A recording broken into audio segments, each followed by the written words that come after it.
வாசகம். விண்ணகத்திலிருந்து ஒரு குரலை கேட்டேன்.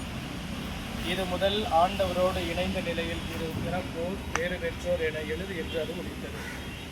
அதற்கு தூய ஆவியார், ஆம், அவர்கள் தங்கள் உழைப்பிலிருந்து ஓய்வு பெறுகிறார்கள், ஏனெனில் அவர்களின் செயல்கள் அவர்களை பின்தொடரும் என்று கூறினார்.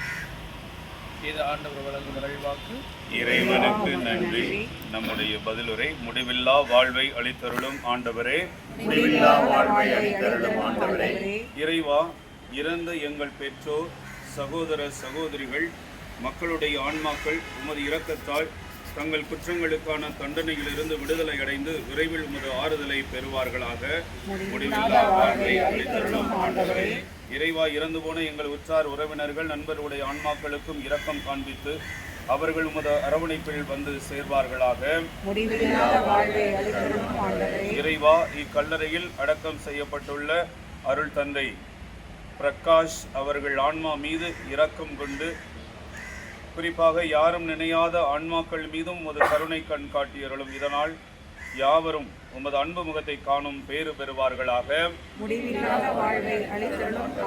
இறைவா, மரணமடைந்த எம் தந்தை பிரகாஷ் அவர்களை நினைவுகூரும் இந்த வேளையில் தந்தை ஆல்ஃபிரட், தந்தை அமல்ராஜ், தந்தை அடைக்கலசாமி மற்றும் குருக்கள், கண்ணியர், விசுவாசிகள் அனைவர் மீதும் உமது இரக்க பெருக்கத்தை முன்னிட்டு உமது ஆறுதலை அமைதியும் பெறுவார்களாக.